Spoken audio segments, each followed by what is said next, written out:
Bismillahirrahmanirrahim. Subhanalladzi asra bi'abdihi laylan minal masjidil harami ilal masjidil aqsa alladzi barakna haulahu linuriyahu minal ayatina innahu huwas samiul basir. Amma ba'du. Hadratul mukarram wal muhtaramin, para alim, para ulama, wabil khusus pengasuh pondok pesantren Tobireng Jombang, beliau Romo Kiai Haji Abdul Hakim Mahfud beserta ibu Nyai. Yang terhormat Mudir Bidang Pembinaan Pondok Pesantren Tobireng beliau Bapak Haji Lukman Hakim BA beserta keluarga. Yang sama-sama kita hormati Kepala Pondok Pesantren Tobireng Jombang, beliau Ustadz Iskandar SHI. Yang kami muliakan beliau Romo Kiai Haji Agus Suami Amrullah selaku Mauhidul Hasanah pada malam hari ini. Yang terhormat segenap pengurus dan pembina santri pesantren Tebu Ireng. Dan tak lupa teman-teman santri yang dirahmati oleh Allah Subhanahu wa taala. Hadirin dan pemirsa rahimakumullah. Pertama, marilah kita panjatkan puja dan puji syukur kehadirat Allah Subhanahu wa taala yang telah memberikan kita rahmat, taufik serta hidayahnya sehingga kita bisa berkumpul di malam yang insyaallah mubarakah ini dengan keadaan sehat walafiat. Kedua kalinya salawat bermahkotakan salam semoga tetap tercurah limpahkan kepada Nabi akhir zaman yang tampannya tak terbayang. Tiada lain dan tiada bukan Nabi Agung Nabi Muhammad sallallahu alaihi wasallam. Hadirin dan pemirsa rahimakumullah. Ya Rasulullah, ya Habibullah, engkaulah cahaya itu, cahaya penerang dari kegelapan, penuntun jalan dari kesesatan, pembawa risalah dalam kebenaran. Ya Nabiullah Muhammadur Rasulullah, akhlakmu begitu mulia, membawa berkah seluruh dunia. Perjalananmu nan tak tertara, tauladan umat seluruh bangsa. Hadirin dan pemirsa rahimakumullah, kami selaku Master of Ceremony akan membacakan susunan acara pada malam hari ini. Acara yang pertama pembukaan, dilanjut acara yang kedua pembacaan kalam ilahi, acara yang ketiga sambutan-sambutan, acara yang keempat Mauhidatul Hasanah, acara yang kelima yakni penutup. Hadirin dan pemirsa rahimakumullah, marilah kita buka acara pada malam hari ini dengan Ummul Quran, dengan harapan mudah-mudahan acara pada malam hari ini mendapatkan ridha dari Allah, juga mendapatkan syafaat dari Rasulullah. Ala hadihin niyah wa ala kulli niyatin salihah. Al-Fatihah.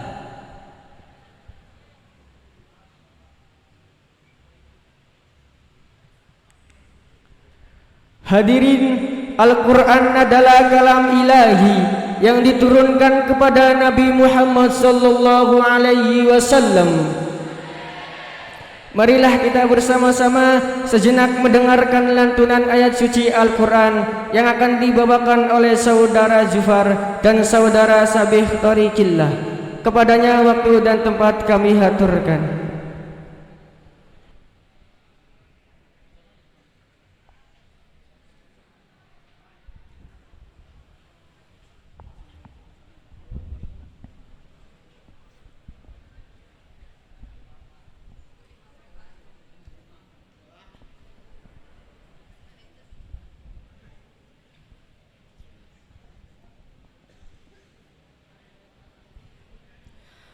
Assalamualaikum warahmatullahi wabarakatuh.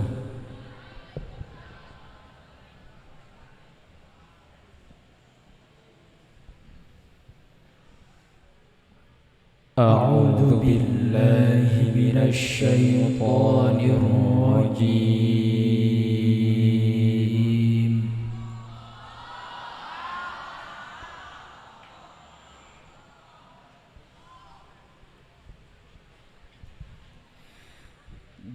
Bismillahirrahmanirrahim.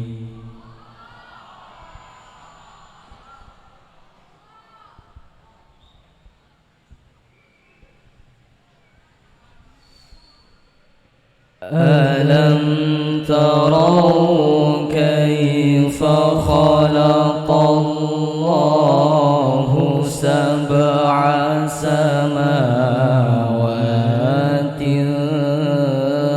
tibaqa.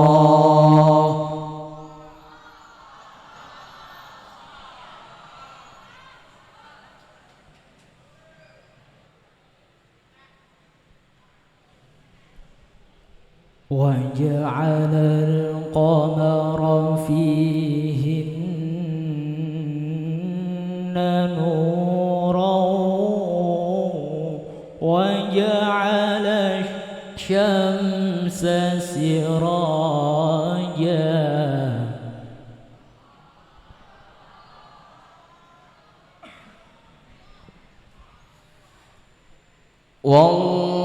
والله أنبتكم من الأرض نباتا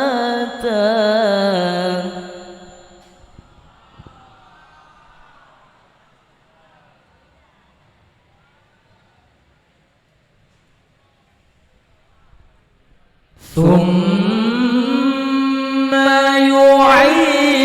يعيدكم فيها ويخرجكم إخراجا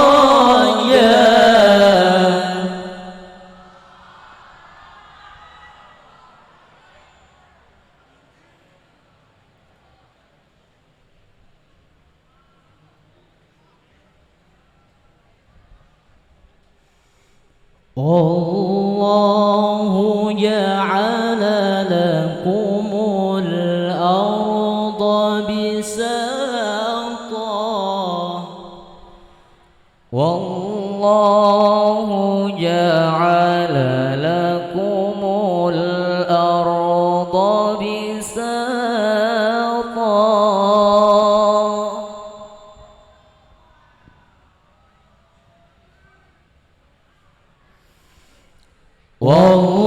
والله جعل لكم الأرض بساطا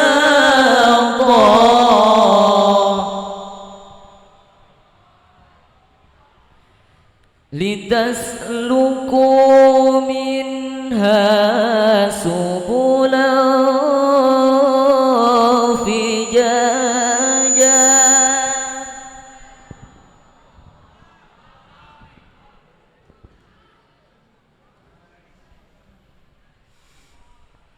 قال نوح رب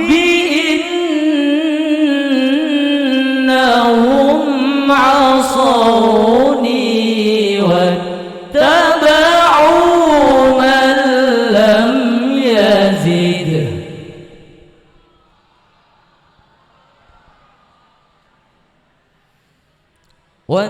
واتبعوا من لم يزده ماله وولده إلا خسارا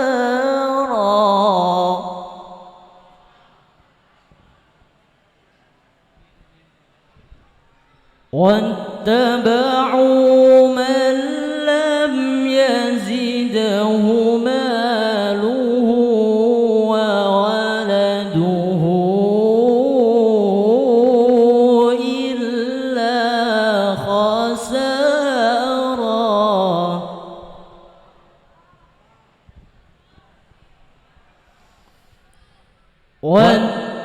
واتبعوا من لم يزده ماله وولده إلا خسارا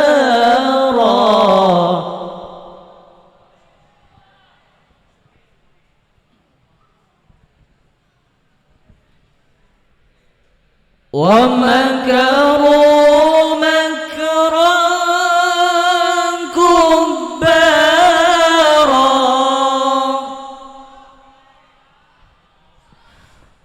ومكروا مكرا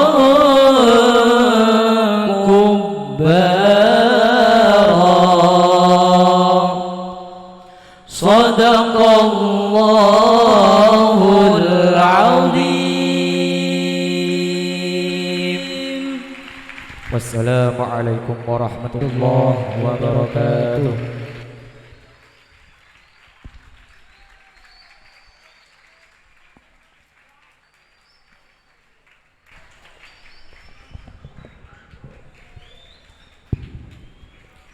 Kepadanya diucapkan terima kasih. Hadirin yang berbahagia, memasuki acara yang ketiga, yakni Mauhidatul Hasanah dan doa kepada beliau Romo Kyai Haji Agus Fahmi Amrullah. Waktu dan tempat kami haturkan.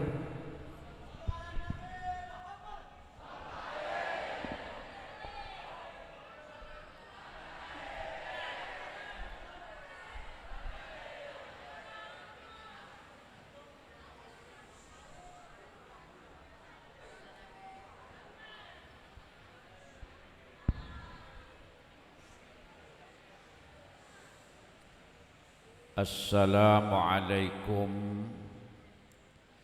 warahmatullahi wabarakatuh.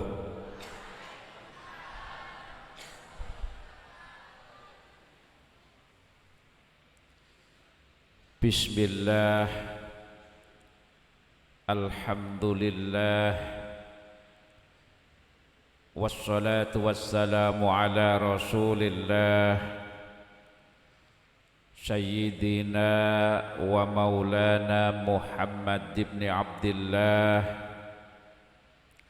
wa ala alihi wa ashabihi wa man tabi'ahu wa walah wa la hawla wa la quwwata illa billahi amma ba'dah. Qala Allah Ta'ala bismillahirrahmanirrahim Subhanalladzi asra bi'abdihi laylan minal masjidil harami ilal masjidil aqsa alladzi barakna hawlah linuriyahu min ayatina innahu huwas sami'ul basyir. Sohibul Fadilah, pengasuh pesantren Tebuireng, Kiai Haji Abdul Hakim Mahfud beserta Ibu Nyai. Yang terhormat Mudir Bidang Pesantren Bapak Haji Lukman Hakim.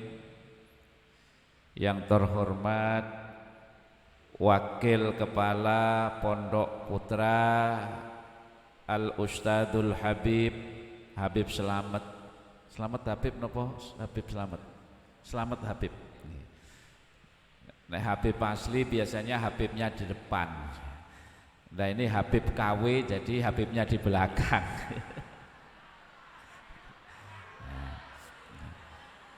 Tapi alhamdulillah sudah punya istri.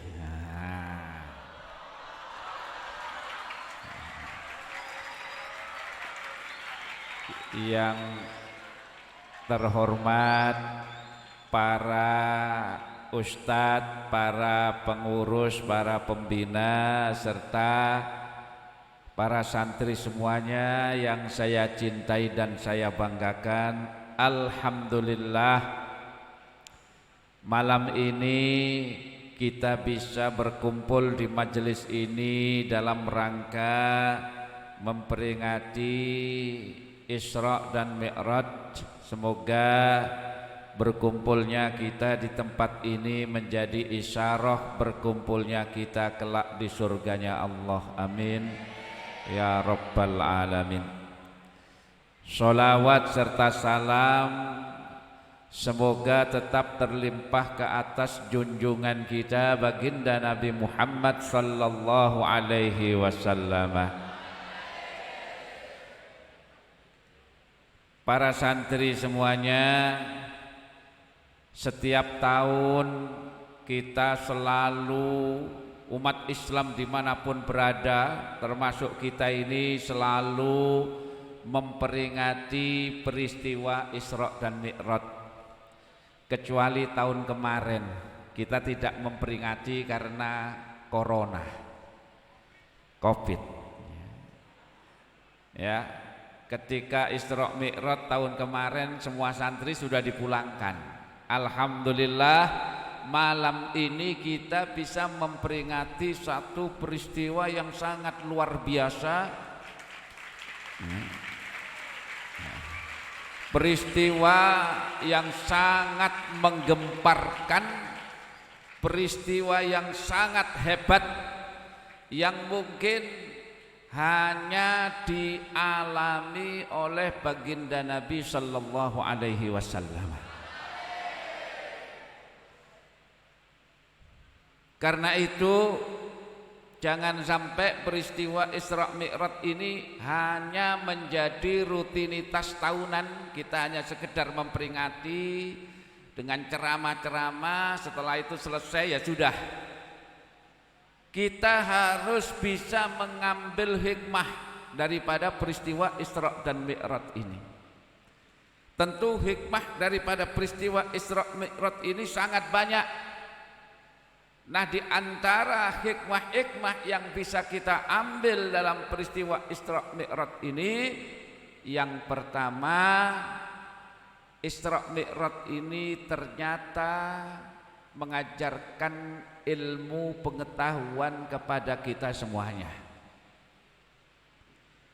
Bagaimana Nabi diperjalankan dari Masjidil Haram ke Masjidil Aqsa, kemudian dari Masjidil Aqsa menuju Sidratul Muntaha, ya, itu semuanya mengandung ilmu pengetahuan, walaupun peristiwa itu kalau di akal manusia tentu tidak bisa menerima. Sehingga ketika baginda Nabi menceritakan peristiwa Isra Mi'raj ini, kaum Quraisy gak ada sing percaya, bahkan menganggap Kanjeng Nabi ini gila, ada yang mengatakan bohong, ada yang mengatakan hoax dan sebagainya. Tidak ada yang percaya. Orang yang pertama kali percaya adalah Sayyidina Abu Bakar As-Siddiq, karena melihat siapa yang bercerita, siapa yang berbicara, apa yang diucapkan oleh baginda Nabi itu adalah kebenaran. Wa ma yantiqu 'anil hawa in huwa illa wahyu yuha. Dan Nabi itu tidak berkata dari hawa nafsunya, yang dikatakan itu adalah wahyu. Ya. Nah, karena Nabi ini berkendara buruk waktu itu, ya, naik buruk menuju Sidratul Muntaha ditemani oleh malaikat Jibril.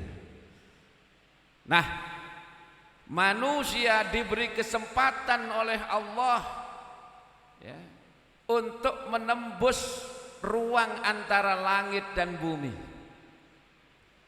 Ya ma'syaral jinni wal insi in istata'tum an tanfudhu min aqtaris samawati wal ard fanfudhu la tanfudhuna illa bisultan. Ar-Rahman 33. Wahai sekalian jin dan manusia, ya, sekiranya kamu mampu menembus, melintasi penjuru langit dan bumi, maka lintasilah. Kau tidak akan mampu melintasi illa bisultan, kecuali dengan kekuatan.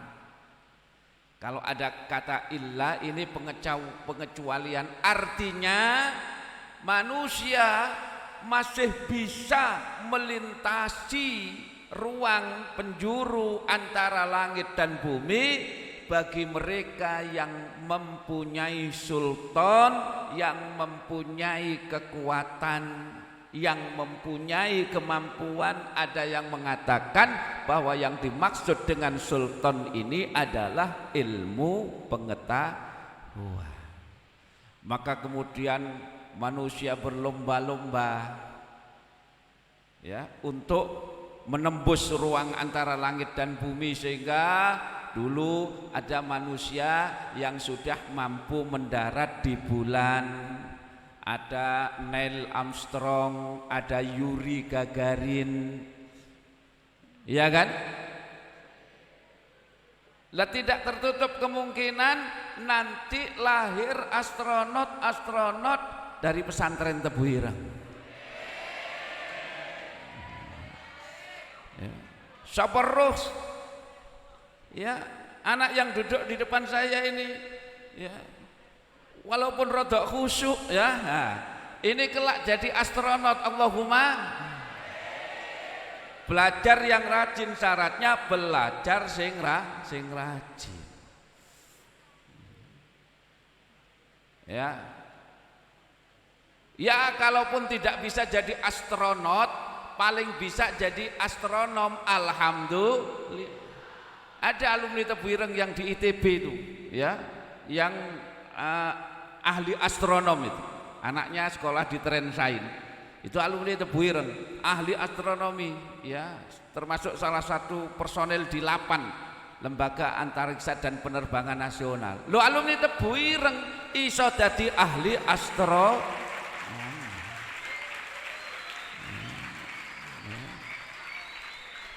ya.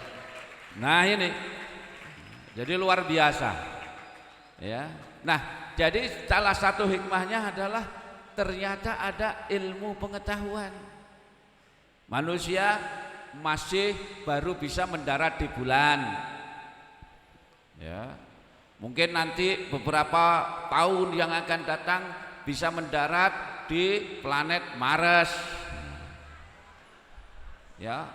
Nek wong Madura mungkin bisa mendarat di matahari, ya, wong Madura, ya.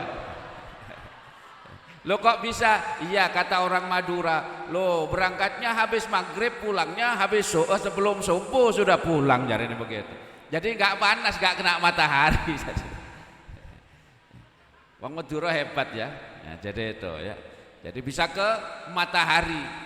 Carane berangkat setelah maghrib, pulang sebelum subuh. Jadi matahari belum muncul itu sudah pulang. Luar biasa. Tepuk tangan untuk orang Madura.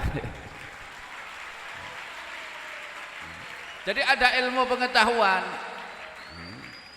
ya. Maka Isra Mi'raj ini jangan dipandang hanya sekedar suatu yang mungkin harus diperingati setiap tahun, tetapi ada hikmah, ada ilmu pengetahuan di situ. Belajarlah bersungguh-sungguh supaya kalian mendapatkan ilmu pengetahuan yang barokah biddini wad dunya wal akhirah. Allahumma. Yang kedua, ketika baginda Nabi mengalami atau menjalani peristiwa Isra Mi'raj itu, beliau secara langsung menerima perintah dari Allah Subhanahu wa taala untuk melaksanakan sholat. Awalnya Allah memerintahkan kepada baginda Nabi itu untuk mengerjakan sholat sehari semalam 50 waktu. Ya, seandainya dulu Nabi menerima begitu saja perintah sholat 50 waktu, kira-kira kita nggak kober bekerja. Kenapa? Karena 1 jam itu harus sholat 2 kali. Jadi setiap setengah jam sholat, setiap setengah jam sholat. Nek sing sholat gak apa-apa, sing adzan ping 50 iso ndomble lambene, ya. Adzan ping 50 ya. Coba bisa kita bayangkan, seandainya diterima begitu saja. Makanya ketika Kanjeng Nabi itu turun bertemu dengan Nabi Musa, ditanya, Nabi menjawab diperintah untuk melaksanakan sholat 50 waktu. Nabi Musa memberi nasihat, Muhammad, sholat 50 waktu itu berat, umatmu tidak akan sanggup, fisik umatmu itu juga tidak akan sanggup, sholat 50 waktu. Delok potongane umat Muhammad cilik-cilik kaya ngene iki kok salat 50 waktu. Ndak sanggup. Ya zamane Nabi Musa itu fisiknya tinggi-tinggi, Nabi Musa itu konon tingginya 3 meter. Ya, itu zaman Nabi Musa, terus tambah mengkeret akhirnya sak mene-mene iki ya. Jadi itu ya. Jadi cilik ngene iki. Ya, akhirnya Kanjeng Nabi menghadap Allah minta keringanan. Oleh Allah didiskon 10%. Dari 50 didiskon 10%, dapat diskon 5 waktu, akhirnya jadi 45. Ketika ketemu Nabi Musa lagi-lagi cek kabotan, tang 25 itu cek kabotan. Sampai njaluk diskon mana, sampai njaluk korting mana. Akhirnya Kanjeng Nabi minta keringanan lagi, didiskon 5 terus sampai bolak-balik 9 kali ya. Jadi diskonnya sudah 90% ya, tinggal 5 waktu. Sebenarnya Nabi Musa itu tetap menasihati cek kabotan, tetapi Nabi Muhammad paham ya, dan juga malu. Saya malu dengan Allah wahai Nabi Musa kalau harus minta keringanan lagi. Maka jadilah akhirnya keputusan terakhir Nabi menerima perintah sholat 5 waktu. Sholat 5 waktu itu loh masih banyak yang keberatan ya. Masih banyak ya, artinya kemarin itu beberapa tahun yang lalu ada sholat 3 waktu itu ya, dari Bulurejo atau mana itu ya. Nah ini langsung sholat 50 waktu sudah sampai 5. Bahkan ada orang yang ketika mendengar azan habis sholat duhur kemudian mendengar azan lagi, itu sudah ngomong begini, loh kok wis azan mana? Ada orang seperti itu. Perasaan saya baru sholat duhur kok sekarang sudah azan lagi. Ya mesti ae go wong sholatmu duhur jam 2:30 ya. Jam 3 wis azan, ya mesti ae langsung azan. Sholat terakhir kok. Nah, jadi ini adalah hikmah yang juga perlu kita perhatikan. Jadi kalau Kanjeng Nabi itu mi'raj langsung berhadapan dengan Allah, bertemu dengan Allah, dialog antara baginda Nabi dengan Allah itu diabadikan dalam tahiyat. Ya. At-tahiyatul mubarakatus sholawatut thayyibatu lillah. Segala penghormatan, kemuliaan, kebaikan hanyalah milik Allah. Ini penghormatan tahiyat yang diucapkan oleh baginda Nabi ketika bertemu dengan Allah. Allah menjawab penghormatan baginda Nabi ini dengan dawuh beliau, dengan dawuhnya Allah, assalamu alayka ayyuhan nabiyyu wa rahmatullahi wa barakatuh. Nabi menjawab assalamu alayna wa ala ibadillahis sholihin. Alangkah indah dialog antara baginda Nabi dengan Allah Subhanahu wa taala. Makanya nek sholat itu ojo cepet-cepet, ojo ngebut-ngebut, hayatilah bacaan-bacaan yang terdapat di dalam sholat. Salah satu tanda khusyuk itu adalah kita menghayati bacaan-bacaan yang ada di dalam sholat dengan tumak nina. Jadi ojo angger jungkir tok ae. Sebentar lagi ya bulan Ramadan, ya. Taraweh. Ada kelompok komunitas masyarakat taraweh 23 rakaat cuma 7 menit. Bismillahirrahmanirrahim. Dolin, amin, Allahu akbar, Allahu akbar. Iki taraweh tak balapan motor. Ya terus piye? Makanya ketika kita menjalani sholat, karena apa? As-sholat itu mi'rajul mukminin. Kalau Kanjeng Nabi mi'rajnya itu langsung naik ke langit, ke Sidratul Muntaha, maka mi'rajnya kita sebagai umat Islam itu adalah melalui sholat. Ya, jadi sholat yang kita kerjakan ini adalah sebagai bentuk mi'raj kita, sebagai bentuk mi'raj kita. Karena dalam sholat itu kita berkomunikasi dengan Allah. Makanya sholat yang paling baik, ya, sholat yang paling baik itu adalah sholat karena cinta. Karena bukan sholat karena kewajiban, bukan sholat karena kebutuhan, ya. Tetapi sholat yang terbaik adalah sholat karena cinta. Kenapa kok sholat yang terbaik itu karena cinta? Ibarat orang bercinta itu, ya, ibarat orang bercinta itu di dalam hatinya selalu terselip rasa rindu akan orang yang dicintai, betul?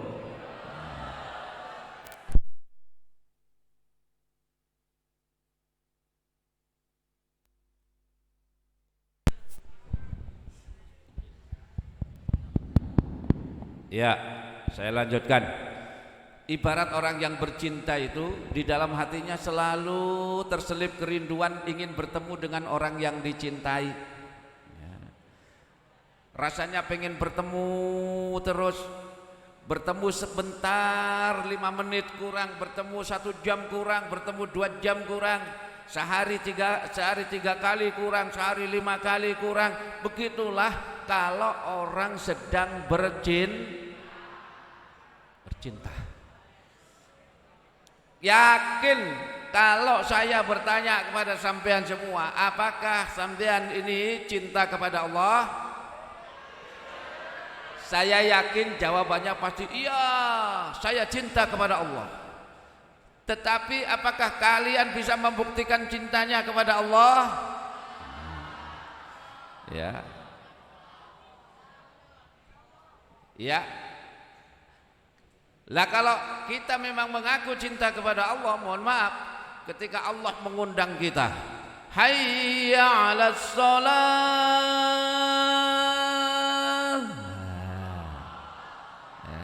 Allah mengundang kita, apakah kita langsung terus geruduk moro atau ada yang masih santai, ada yang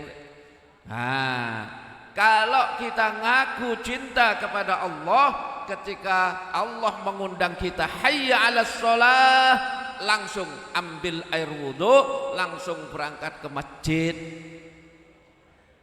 Ya, jangan nunggu qomat, apalagi nunggu imam salam. Ya, itu tandanya kita cinta. Ya. Santri kok sholatnya telatan. Nah, jadi ini bukti cinta kepada Allah. Kemudian ketika kita sholat, bacaannya juga yang pelan, yang dinikmati, yang santai, nggak usah terburu-buru, melok wiritan dan sebagainya. Lah kalau kita ini terburu-buru, Allahumma lantas jalan misalnya, Allahumma lantas jalan, itu berarti ya cintanya perlu dipertanyakan kalau kita mengaku cinta kepada Allah. Ya. Padahal sholat inilah sebagai ciri utama umat Islam. Ya. Ketika sholatnya baik, insya Allah semua amalan yang lain juga akan ketularan baik. Tapi kalau sholatnya tidak baik, yang lain insya Allah juga tidak baik. Ya, Jadi ini adalah pelajaran kedua yang bisa kita ambil sebagai hikmah daripada peristiwa Isra dan Mi'raj. Kemudian yang ketiga, yang terakhir ya, kalau dibahas ya banyak sekali.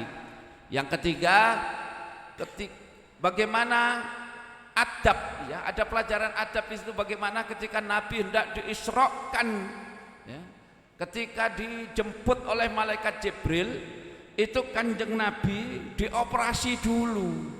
Jadi dadanya dibelah, hatinya dikeluarkan, dicuci dengan air zam-zam sampai bersih, sehingga hatinya baginda Nabi itu betul-betul bersih, betul-betul suci, kemudian dikembalikan untuk persiapan menghadap Allah Subhanahu wa ta'ala. Ini adab, mau menghadap Allah zat yang maha suci, maka kita juga dalam keadaan suci.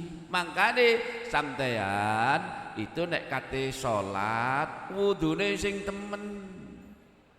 Ada orang, ada santri mungkin salat krono telat, krono diobrak dan sebagainya, akhirnya gak sempat wudu, sing penting ketok salat. Ada yang begitu? Ada enggak? Jangan. Ya, jangan sampai kita ini, lah ini ada pelajaran adab. Adab santri iku ya kudu seperti itu, mencontoh adabnya kanjeng Nabi, mencontoh adabnya para ulama, mencontoh adabnya para kiai, para ustadz. Ya, ini adab. Mbah Hasyim itu mengajarkan bagaimana adab itu. Ya. Dulu ketika beliau mondok diajarkan adab itu, bagaimana beliau melayani kepada kiainya, kepada gurunya. Beliau melayani, berkhidmah. Ya.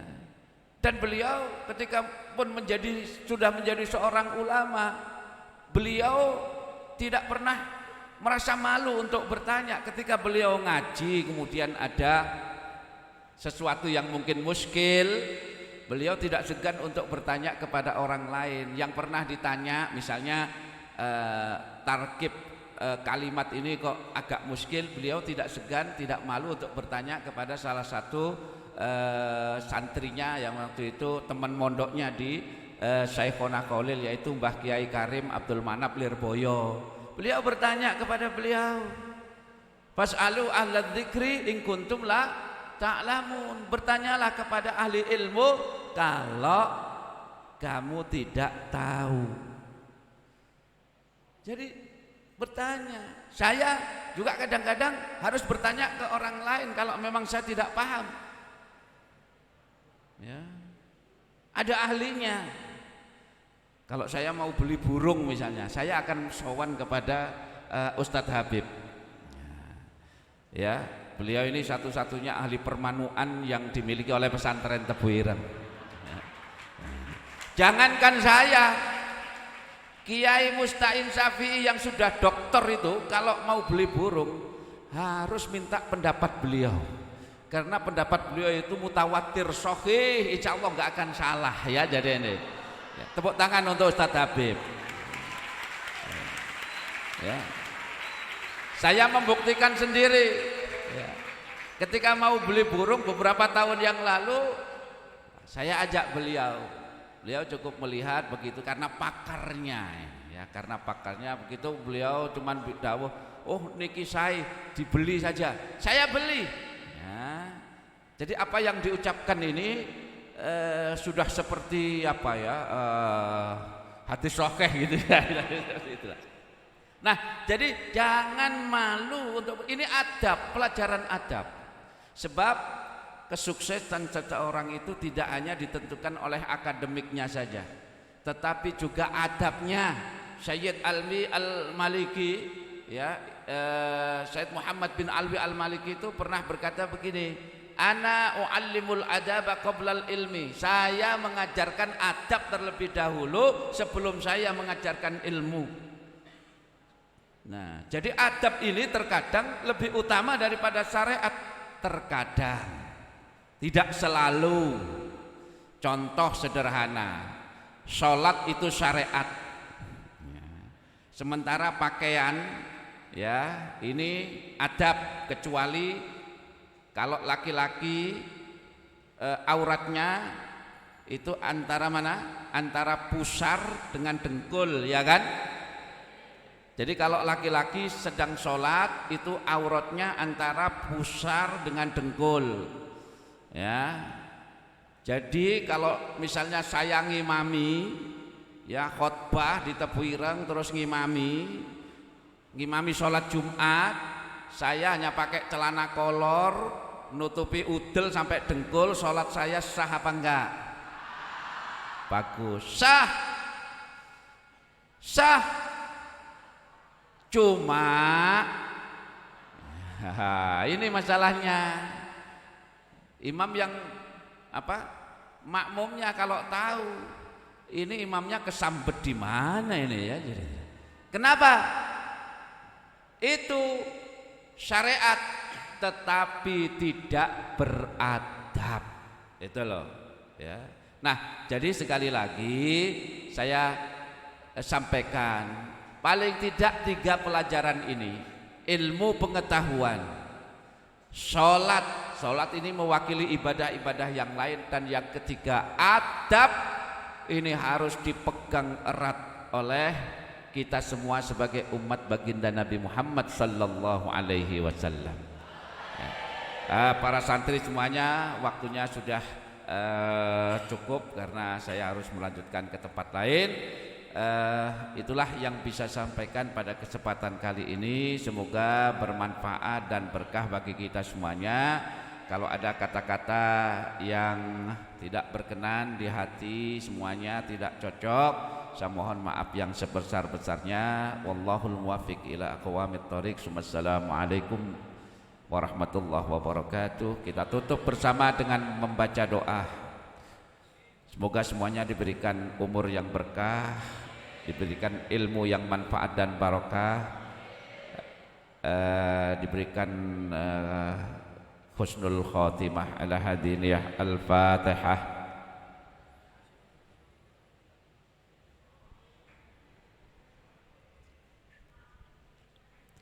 Bismillahirrahmanirrahim. Alhamdulillahi rabbil alamin. Allahumma salli ala sayyidina Muhammadin wa ala ali sayyidina Muhammad. Allahumma ighfir lana dhunubana wa liwalidina warhamhum kama rabbawna shighara, li jami'il muslimina wal muslimat al ahya'i minhum wal amwat. Innaka sami'un qaribun mujibud da'wat fa ya qadiyal hajat iqdi hajatina wa nawwir qulubana واختم بالصالحات أعمالنا وبالحسنى بالسعادة آجالنا. اللهم سلمنا والمسلمين من آفات الدنيا وعذاب الآخرة وفتنتهما إنك على كل شيء قدير. اللهم أعنا على ذكرك وشكرك وحسن عبادتك. اللهم بارك لنا في رجب وشعبنا وبلغنا رمضان برحمتك يا أرحم الراحمين. ربنا آتنا في الدنيا حسنة وفي الآخرة حسنة وقنا عذاب النار. صلى الله على سيدنا محمد وعلى آله وصحبه وبارك وسلم. الحمد لله رب العالمين. سر الفاتحة.